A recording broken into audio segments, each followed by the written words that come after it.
Hello there, folks. I want to talk about briefly, well, we'll see how brief. TV.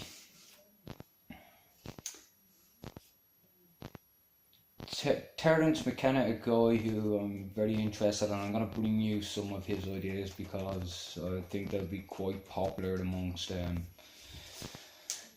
people. If I break down, I'll listen to his talks and I'll do some notes and I'll break it down and I'll bring it to you. He always said that TV is the dominator drug par excellence because of the controllability of content, etc. The repeatability of content ultimately makes it a tool of coercion and brainwashing.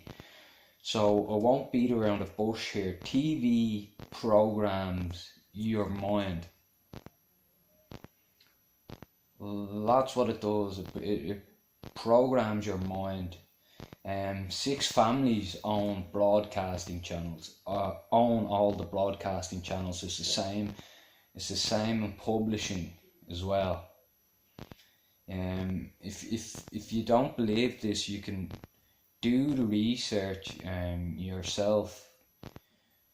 It's your duty. You've got to look into this yourself, because you've got to find out what's being pushed into your living room, into your family's mind, into your kids' minds.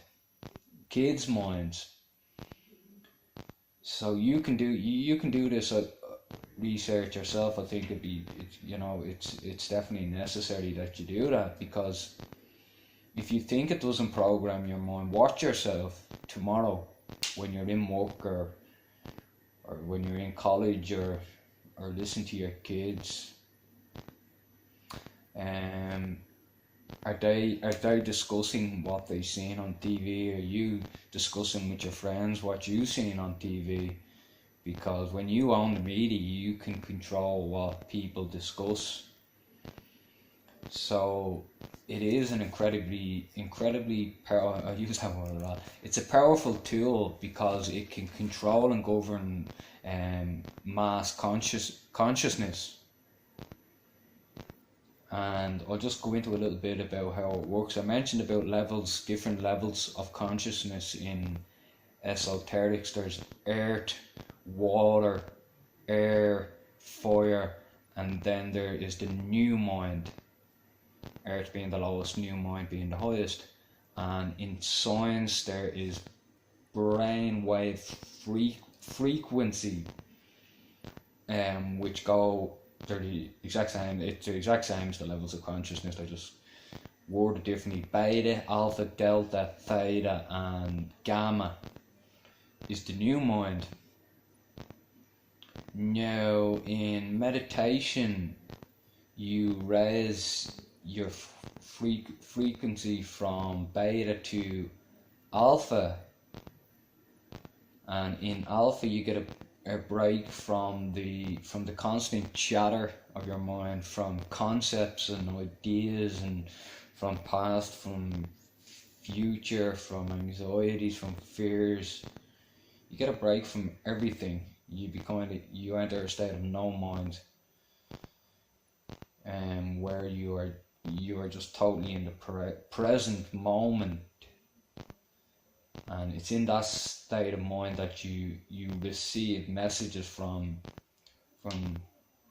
the universe. And when you go back to the brainwave beta, you what you have in your mind is kind of messages from the universe. But when you watch TV, TV alters your brainwaves in the exact same way. It alters them from beta to alpha through the flickers of the light on the TV.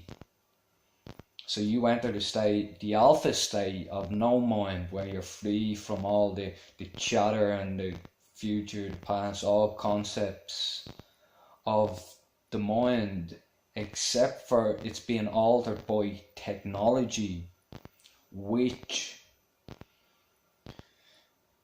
then becomes, because you're getting free from all the chatter and all the fears and anxieties, it becomes addictive, that you get to break free from that. Then thought patterns, we all know how depressing it can get when you're stuck in your mind listening. So when you get to break free from that, it can become addictive. So you become dependent on technology to release you from the constant stream of thoughts that you do have. And instead of receiving, as you do in meditation, instead of receiving messages from the universe, guidance from Mother Earth, your subconscious mind, it's breaking free from the chatter of your mind, but it's then allowing the chatter of your TV access your subconscious mind, which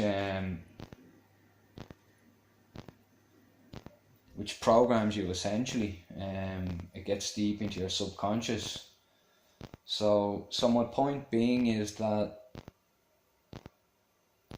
it's dangerous, and it's your duty to do the research. If you don't believe me, if you don't believe anyone, people are aware of this information and they're trying to bring light to it, but people find it hard to believe because it doesn't seem sinister.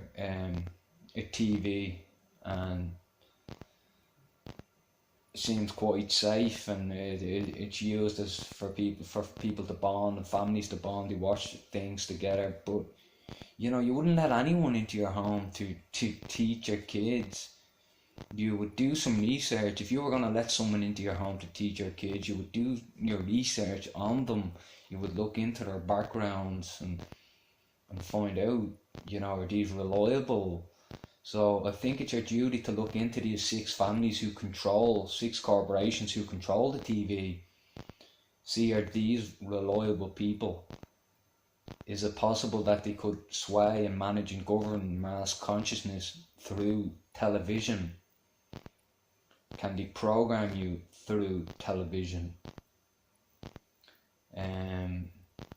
Have these people, these rich, extremely rich and powerful families, have they got psychological issues?